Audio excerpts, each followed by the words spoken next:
40 to 60 40 ରୁ 60 ଭିତରେ ଯେକୌଣସି ସଂଖ୍ୟାର ସ୍କୋୟାର ଯଦି ବାହାର କରିବା ମାତ୍ର 1 ସେକେଣ୍ଡ ବାହାର କରିବା କେନ୍ତା ଜଷ୍ଟ ଇଜି ରେ ମୋତେ ଦେଖ अच्छा 50 ଆଉ 25 48 ଆଉ 60 ମଝିର ସଂଖ୍ୟା 50 ओके से 50 ଆଉ 25 के ଗୋଟେ इंपोर्टेंट रोल प्ले करबे है केनता देखबा 48 50 ରୁ केते सान 2 सान तेलु गुरे हम 25 ରୁ भी 2 देबो करबा केते हेबा 23 केते सान 2 सान हितबार जो हम 2 रो स्क्वायर लिखि देबा एटा 04 2 डिजिट लिखबा जदी सिंगल डिजिट माने सिंगल डिजिट आसुचे 2 डिजिट करे लिखबा के पड़त 43 अच्छा 50 ରୁ केते सान 7 सान तो 25 ରୁ -7 करबा हेगला केते 18 एबे जेहेतु 7 सान सही 7 रो स्क्वायर लिखि देबा बेले हेगला 49 41 तो 25 ରୁ 9 दियो होला केते हेबा 16 41 केते सान नहीं 9 9 दियो होला जी तो 9 9 81 क्लियर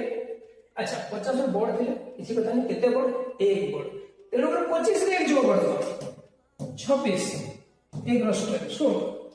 54 25 रे 4 मिसला 29 क्या 4 जो बना बिकॉज़ 50 भी 4 अधिक है 29 4 अधिक है 4 जो 16 55 रे 5 अधिक আছে सो 30 5 रो स्क्वायर 25 और तुम ने बता ये देखो 55 एक बार 5 थिले 5 रो गुण माने परवर्ती संख्या 6 6 5 30 सही तरीका भी है ई तरीका भी देखो होची 57 तो 25 रे 7 मिसला केते